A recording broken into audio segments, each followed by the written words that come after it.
Commissioner of Baseball joins us now. Rob Manfred. Commissioner, welcome. How are you? Hi, Mike. How are you? Good. Thank you for a couple of minutes. Appreciate it. Happy to do it. Happy to do it. Let me start with this. First of all, congratulations, because the playoffs were tremendously compelling. Maybe the seventh game wasn't great, but the playoffs overall, with the Yankees and their reemergence, with what we saw with some of the drama in these games, so many teams, playing on a high level, Cleveland, Houston, 100-win teams, stuff like that. The playoffs were great this year. Yeah, we were thrilled with the postseason, Mike. I mean, we had such a good one in 2016. We were a little nervous about exactly how 17 was going to go, and I think all the things you pointed to, some great teams, Cleveland, Houston, the Yankees being a little ahead of where people thought they were going to be and going deep into playoffs, the Dodgers, and a great 7-game World Series. We really couldn't have asked for more. Really terrific. Now, a lot of things here. One thing that I'm surprised, because what you did and your actions were very swift and very severe. I'm surprised this international thing did not get more attention than it did, and I'm talking about what went on with the Braves. A lifetime, and I'm sure some people saw it, but the Braves, who had circumvented the rules, the international international rules from a practical and philosophical standpoint, lifetime ban for John Coppola, and then 13 players set free. Really a landmark decision on your part. Well, I guess look, discipline of anyone involved in our game is an unpleasant task. I will say this. I think that what happened with the Braves was consistent with the precedents that I had set in the earlier situation with the Red Sox. And, I think one of the things that's really important is when you establish kind of what the rules of the road are going to be, you have to apply them across the board, even if, they seem a little harsh. And with respect to the individuals involved, I do think it's important for people who have senior positions in the game to understand that there's ramifications for the willful failure to follow the rules. Have you found any investigations that tell you that other teams were maybe doing this, that maybe teams have gotten away with this? Look, I think that the way we think about the international market is that until we get to a system with real transparency, and by that I mean an international draft, right. We are going to have these problems. You're never going to – it's a huge market. In a foreign country, you're never going to catch everybody. But the ones you catch, I think you have to send a message with. Talking with the Commissioner of Baseball, 4 o'clock here on The Fan, Rob Manfred. Well, considering so many players now coming into your game internationally, I mean, they're coming in from all over the world. They're great players all over the world. Is there an appetite? Is there more of an appetite, might be a better way of putting it, for an international player draft? Yeah, look, I think that the international player draft is one of those issues that's not going to go away, that the sentiment in favor of a draft is going to continue to grow until we get there. And it's the natural resting place for us, Mike. Kids in the United States enter the game through a draft. There's no reason why people who are born in other countries should enter the game a different way. And then on top of that, you have this ongoing issue with respect to following the rules, particularly in the Dominican Republic. And I think the growing consensus is that the only way to eliminate those problems is with a transparent international draft. Makes sense to me. I'm sure the Player Association has some other ideas, but it's something that we'll have to wait and see. That'll be a collective bargaining issue, I'm sure, next time around. We understand that. Let me get to one thing that's been whispered about. This is the urban legend or the mythological part of this stuff. Was the ball different this year, as everyone is laying claim to, from everyone you talk to, pitcher, pitching coach, broadcaster? Was there any difference in the manufacturing of the baseballs? We have received absolute assurances from Rawlings that there was no alteration in the manufacturing process this year. Their testing, the Rawlings testing shows that the ball was consistently within our specifications. Our own independent testing, and we used 2 outside laboratories, show the same results. It's interesting. One of the things that came out during the World Series was the assertion that the World Series ball somehow was different. Right. Well, so here's the facts. World Series baseballs are picked randomly from lots of baseballs, groups of baseballs that are produced over the season. Meaning that so they don't come out of one batch. No, the balls that were used in the World Series came out of lots that were used during the regular season. So, it's just one of those things. People get convinced that there's a difference, and, that we just have not been able to identify one. Interesting. I mean, and they were saying the stitches are lower. You can't make. You heard all these guys saying they couldn't throw the breaking ball, they couldn't throw the slider, they couldn't spin the ball. So this started to get into the pitchers' heads clearly as they kept giving up more home runs. Well, it's interesting. The one thing I will say about the stitching, you have to bear in mind that the stitching is a hand-done process, right? Mm-hmm. So not. No handmade process is going to produce identical stitching on every baseball. So, some may be a little lower than others, but that's always been the case, Mike. It's always been a hand-done process. And, look, I handle a lot of baseballs in the course of, being out there with fans signing balls, whatever. You can feel a difference in the seams, but it's as a result of the fact that the ball's handmade.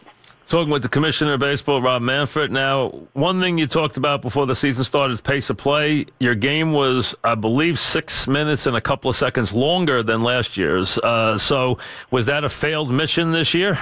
Yeah, Mike, I hate to have to say yes to that question, but, I have to. It was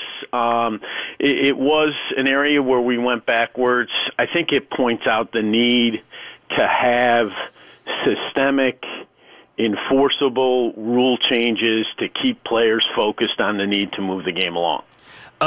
Pitcher clock's getting a lot of talk. Where are we with the pitcher's clock as far as the Major League game? Is that something that we're going to see implemented anytime soon? Well, it's alive. We're talking. We have a proposal that we made last year that's still out there on the table with the Players Association. We're hopeful that this winter we're going to get an agreed-upon set of rule changes, and I'm going to leave it right there. That's what I hope happens. If not, we'll have to explore what our rights are under the basic agreement. And are we talking 20 seconds? Is that what we'll be talking about? That's what's out there. The proposal that's out there is 20 seconds. That's right. This one, I think, is easy, and I think the Yankees led the world in them. Pitcher-catcher meetings. That one would seem to me be an easy one to legislate or come up with something about, and the teams are abusing these, and like I said, I think the Yankees led the world in them. So, I mean, it has become crazy how many pitcher-catcher meetings these guys have. Look, Mike, none of us, that are responsible for what we regard to be the greatest game in the world want to change the game. But as you point out, mound visits are sort of the quintessential example of dead time in their game. Nobody should be in favor of dead time in the game, and I agree with you. It's an area that needs to be regulated. Do you see that one as being one that would be easily agreed upon by all? I would think that one would be easy. I think we can make a deal on mound visits. You do? Okay. Yeah, I do. All right. Now, I'm an optimist, period, right, Mike. I think we're going to make a deal. You want to make a deal on everything. You think you're going to make a deal? Yes, I do think, based on the conversations, sporadic though they may be, that I've had with players, players like their routines. They like things the way they are. On the one hand, on the other hand, I think that they also understand the need to deal with at least these dead time issues in the game. Talking with Rob Manfred, the Commissioner of Baseball, off a very good season for Major League Baseball. Commissioner, this is for all sports, but we're talking about yours right now. The spirit and what was the important part of reviews has been lost in the minutia now. Reviews weren't set up to have a guy notice that he just grazed his back of his uniform as he came across the base, when he was bouncing along the base, and that's all that we saw on the replay. Right. It has gotten to the crazy stage now with where we are in these reviews in all sports, but let's just go with yours. Where do you feel comfortable with, and where are you uncomfortable with your review process? Well, I think the things that I liked out of this year was trying to make the managers make a decision within 30 seconds as to whether they're going with replay. You talk about dead time. Right. That visual of the manager with his hand up while he's waiting is one of our worst, and I think we made some progress by putting that limit on. Secondly, I do think the sort of 2-minute soft curfew in the replay room was a good one. If you can't figure it out in 2 minutes, given the technology we have, you're probably not going to figure it out. So, move on.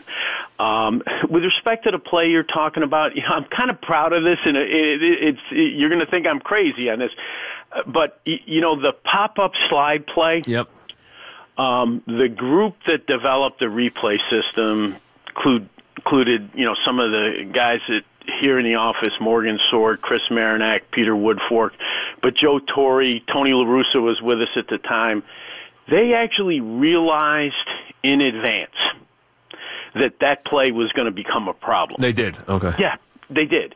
And here's where they landed on it, and I don't say we landed on it, right. Is it's very difficult once you buy into replay to tell the replay official to ignore something that he saw. I agree. Going down that road is a very dangerous place. It takes you to places you don't want to get sometimes. Yeah, yes. And so on that play, we've actually talked about trying to fix things a little different way, maybe softening the base so that, it is a little easier to stay with it, as opposed to going down the slippery slope of saying, oh, yeah, I know you saw that, but that one you can ignore. We don't think that's a good idea. Interesting. So maybe that would be one of the, because it's really almost unfair because it's something you can't catch with the naked eye. The run is safe. He's bouncing along the base, but maybe for a hundredth of a second he comes off the bag, Yeah, look, we see the fact that it's an unusual play. I think it's a little jarring for fans. In terms of the fairness issue that you raise, I think our thinking right now is maybe we can handle it with some other physical change that allow people to stay on the bag a little easier as opposed to going the other direction. I actually thought that one thing that, and you don't see this collision too often, but there's a couple of times it gets scary. And I've watched this watching my boys play baseball. They use the two bases at first base, and I actually think that could work even on a higher level of the games, minor league, major league, and create an issue where you would never have a collision at first base with the two bags. Yeah, you've seen that done, right? It really works at the little league level. It is a good rule. It's kind of interesting. Mike raises a broader point. And I think, Cal Ripken, who's been an advisor to us on youth participation in youth baseball, has particularly been a leader in this area. Youth baseball is a great place to test new ideas that you'd be afraid of someplace else. But you learn a lot. You really learn a lot, and you particularly learn a lot when you have a student of the game like Cal seeing these experiments and giving his view of the world to the rest of us. Yeah, like an example, they wear those heart shirts. The shirts that have the plastic thing over the heart. You have to wear those under your baseball shirts, and those are in case you get hit with a line drive. But that was something you could implement. I don't know if baseball even thinks about that for the pitcher, but you could implement that without any fuss, really, for the pitcher. Yeah, No, I think those safety-related things. But also, rules of the game things, I think youth innovation is really an important place for us to stay on top of things. Do you worry about the idea, you talk about dead time and the game becoming so home run and strikeout heavy in terms of practicality. And listen, that's part of the dominance of the sport. But the fans love the home run, but also you don't see as much action. And I had Francona on recently, and he says, I really miss that we don't have as much action on the base pass and in the field as we used to have in baseball. I think we need to get back to some of that. Do you feel that way? Yeah, I do. I mean, this is the irony of people talking about the baseball being different and, in favor of the home run hitters. Believe me, we pay attention to our research, and you're 100% right. Fans like home runs. I think most people in the game share Terry's sentiment, and, we'd rather see it go the other direction. I do believe that over time, the game has an amazing capacity to adjust to some of these developments, and hopefully we'll see it swing back the other direction a little bit. All sports now with the new technology and the technology at home have to deal all the time. And I was talking to an owner in another sport, and he says every sport now has a great fear about making the experience at the game very important for the fans, so that he doesn't stay home and watch on his great TV and have the great technology at home. Right. How much of that is a premium for owners right now in your sport? Well, we are really focused on our in-park experience. Obviously we have far more inventory than any other sport because of the length of our season. We are proud of the fact that our in-park experience remains a family-friendly experience. And that, people come out and enjoy the social aspect of our game.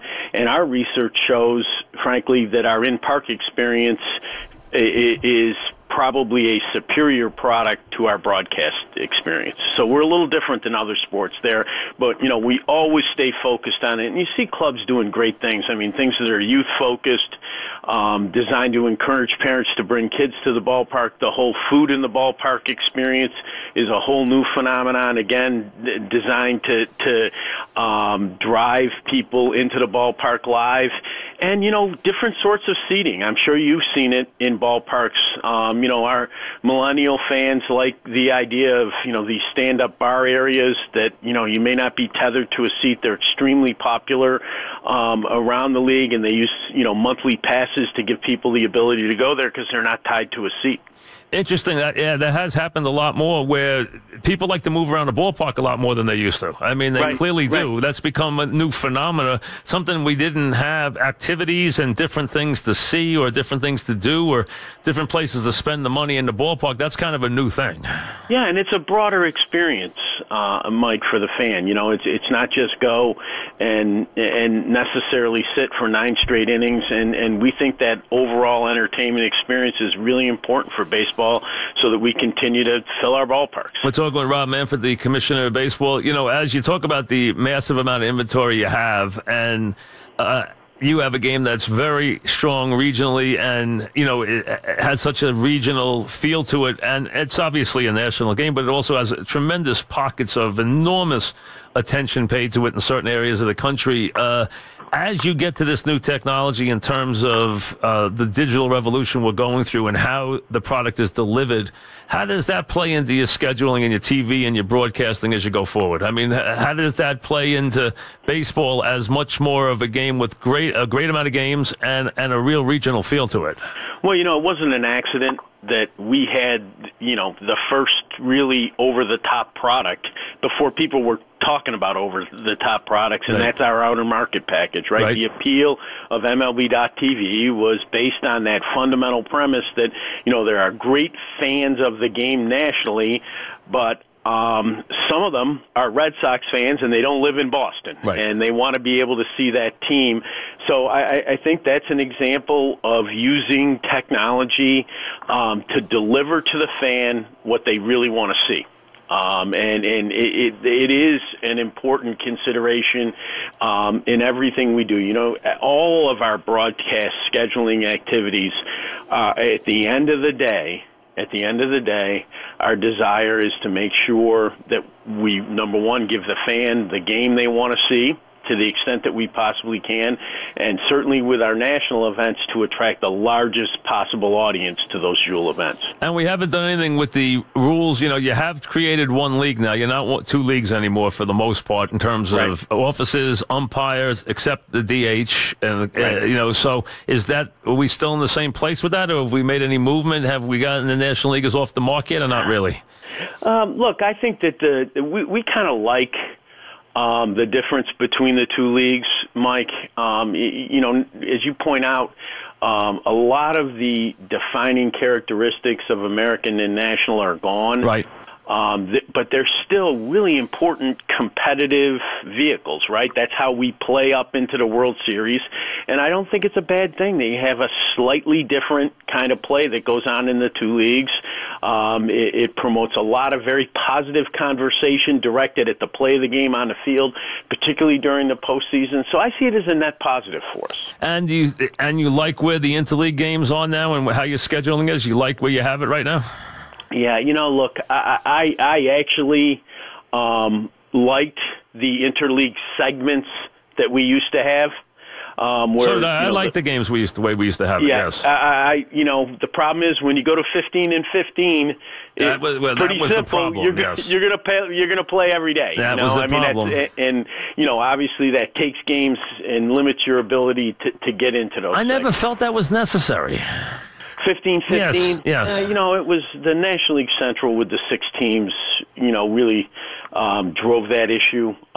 You know, they felt that they were at a competitive disadvantage with 6 in the division as opposed to 5. I'm not sure the numbers really supported that argument. You're not toying with any changing of the divisions or anything, right? You're not really serious. I mean, there's been talk of it, but you're not really serious about doing that, right? Well, look, I think that I would only get into changing divisions if we got to 32 teams and, you know, people were open-minded about taking a real look at true geographic realignment. You know, one of the toughest days for us in the postseason, right, are those 4-game days during the division series. And, you know, often luck will have it. You have, you know, Anaheim playing Boston, right? And it's very difficult to schedule that Anaheim versus Boston game in a way that's appealing to the fans in both markets, right? Somebody's either going to play really early or somebody's going to play really late. In contrast, if you got to 32 and you did a real realignment, you could play up more like they do in the NBA, for example, play up through the East, play up through the West. Those West-West games during the division series would be perfect for a late time slot and would really help us. But don't you worry about about what you have now in these divisions that are so set, you know, and are so important to, you know, to the fabric of your schedule? I do, and that is the other. It's always the other side of the coin when you talk about change in baseball. You know, there's so much history and tradition, and you know, I think that if we went to 32, we'd have to lay out for the owners the advantages of, you know, a significant realignment, and obviously the disadvantages. And you just put your finger on the one that would be at the top of that disadvantage list. How do you feel about this rule with this Ohtani having the ability to come over here? And because of the rule, the way it's set up, that with his age, that he comes over at such an extremely low price compared to what he would normally. I mean, is that something you're understanding, you're comfortable with, or you're uncomfortable with? No, I understand it, and I'm actually comfortable with it. I think that that set of rules for transferring players from Japan here have been in place for a really long time, and you know, they have served us well. In the sense that we've had, you know, obviously some very, very high-profile Japanese players come here. That's great for Major League Baseball. It drives interest in Major League Baseball both here and in Japan. But the outflow of players has not been so significant that it's hurt the domestic product in Japan. And that's what those rules are, you know, big picture, okay? Forget the nits and nats. Big picture, the protocol agreement is designed to preserve that fundamental balance, you know, some players at a certain point in their career are going to come here. They're going to be really popular in the U.S. They're going to drive the popularity of the game in Japan. But the outflow is going to be sufficiently limited that the Japanese product, the domestic product, is not harmed. We're talking with the Commissioner of Baseball, Rob Manfred. You've had a generation now, a solid generation now, of very strong international participation, bringing players, key players from Japan, players from all over the world coming to play here, and so many international players, so many Latin players and Spanish-speaking players from around the world playing here. With that the case, is the game, how would you say baseball's popularity and its growth and its reach, how different is it than it was, say, 25 years ago or 30 years ago? How is it different around the world? Is it markedly different, or is it pretty much the same? Well, I think I think it's different. I think you have a really strong pocket of interest, Japan, Taiwan, Korea, very high level of play, and some really interesting progress being made in China. So you have that kind of Asian pocket where it used to be just Japan. You've got a series of countries over there. Australia, in generally the same region, been a strong participant in the WBC. I think in Latin America, the game is played in a lot more countries than historically was the case. It was originally a Cuban, Dominican, Mexico phenomenon, but you've seen Brazil, Colombia, really good players coming out of there. So I think we've expanded in those pockets. I think the challenge for us remains to crack Europe. And I think, we have plans. I hope we'll play in Europe in the next couple of years. I think it's a really important place for us to go next. You think so do you think it is actually important for you to go to Europe? Do you need the revenue base to go to those places? I mean, you feel it's that significant? Yeah, I do. I do. I think that, everything in the economies are becoming global economies. Sure. And I think to assume that your business is going to stay strong with an insular, we're going to play it in, just a few cities in North America is a mistake for the game over the long haul. Couple of things. Number one, will we ever see robots or electronic eyes behind the plate? Oh, ever's a long time. I mean, in a reasonable amount of time. Look, the truth is, Mike, the technology right now is fairly accurate, but it is not fast enough to be used real time in a game. Okay. So there is an apparatus that could call balls and strikes. Yeah, it is conceptually possible. As a matter of fact, we have an evaluation system that we use for our umpires that is extremely accurate in terms of balls and strikes. The problem is we'd have two-day games. It must have gotten a workout in the postseason with a couple of games I saw. Yeah, yeah. Well, it's interesting. One of the things that has kind of added to the perception of inaccuracy in terms of balls and strikes with umpires is that, the box that's on TV is not 1,000% accurate. Very misleading. Yeah. I agree with that. Boxes, but you do see guys have very different strike zones. They really do. That's not open to the center field. Canada gives you that. There are some guys who really have some different balls and strike regions. Yeah, look, I think that I would say this about umpire strike zones. I think in the last decade, the variation in the strike zone, umpire to umpire, has decreased dramatically. It's much more uniform than it was a decade ago, but that doesn't mean we don't have games that have the appearance that you're describing. Number two, are we going to see advertising on player uniforms? We're going to have in 2019 for the first time, the Under Armour logo will actually be on the front of the uniform as opposed to the sleeve. That's a big change for baseball.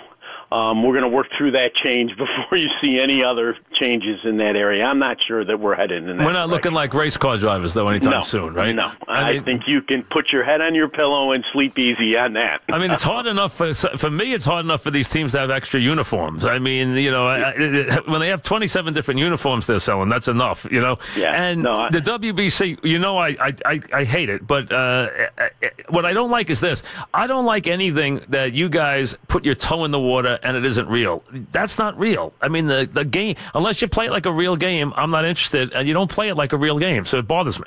I don't know what you mean by that. Well, the pitching is manipulated. It's not set up. I mean, let people either go out to win the games and have a real competition, or why have it? I mean, it's really an exhibition the way you set it up with the pitching.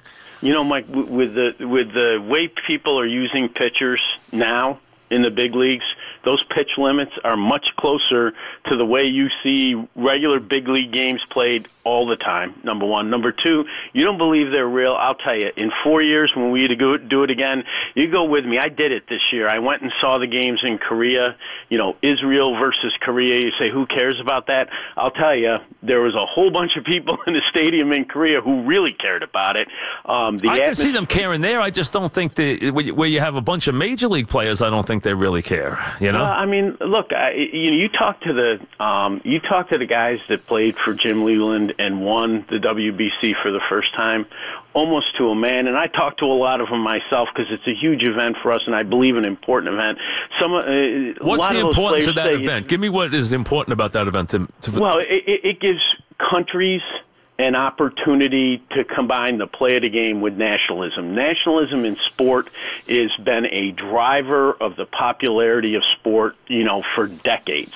And it's the one opportunity where we have to take advantage of it. And that's why a lot of these players who played for Jim Leland will tell you it's the best experience they've had as a professional. And if I were a team, I'd really hate sending my players to a fear of getting them hurt. Mark that one settled.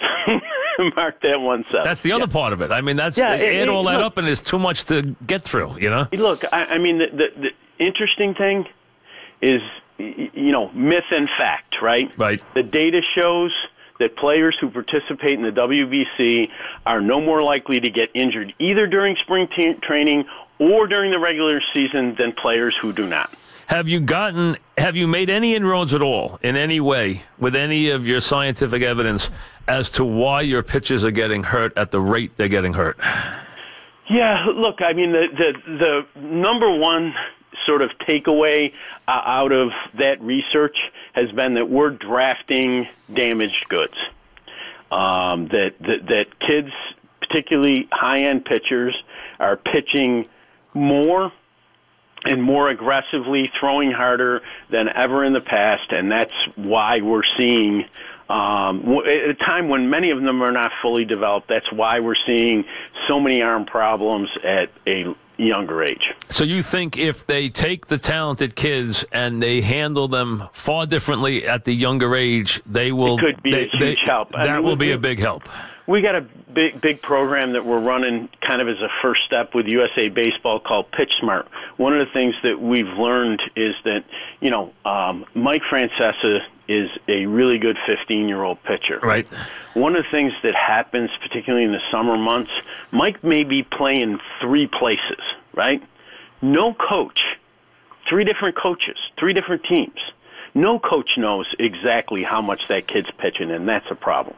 Big problem. And I can tell you in the Little League now, it's 45 pitches in the league my boys playing. It's 45 pitches is all they're allowed a game, each pitcher. That's it. They count them. What? Yeah. You raise a really interesting point, Mike. One of Little League, 8 through 12, if we were as good in all of youth baseball as we are at the Little League level, we'd be in great shape. And as you said, the good ones go off. The good ones go off and play in 2 and 3 travel teams, and no one knows what they're doing. Yes, right. Post 12, right? The youth market fragments, right? You got Pony League, Cal Ripken, Babe Ruth, Legion, high school, travel.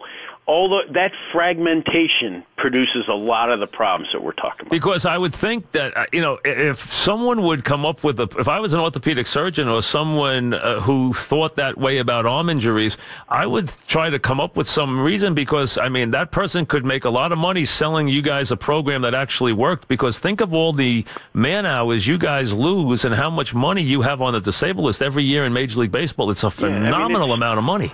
it is a phenomenal amount of money. And, I mean, the tough part about it, and, you see it every year, you have clubs where their fortunes, right, are completely altered as a result of the kinds of injuries. No question. Yeah. No, absolutely no question. But you would say overall, Commissioner, the state of your game as you get ready for your winter meetings and everything else is pretty good, right? We're positive about where we are. We think we had another great year in 2017, and, can't wait till February. Well, listen, thanks very much. Appreciate the time. Congratulations on a good year. Thank you. All right. Thank Bye. you. Rob Manfred, the Commissioner of Baseball. So there you go on all the different things. Did not succeed on speeding up the game this year. He will try to get those in. I don't know if he can get the clock in. It seems to be the average pitcher this year was somewhere around 24 and change. They want to get it to 20, and they want to put a clock in. Catcher meetings with pitchers should be no more than 2 an inning. After 2 an inning, if the catcher goes out to the mound, it's a ball, or you got to give him some penalty. 2 an inning should be all it is. So we'll see where that takes you.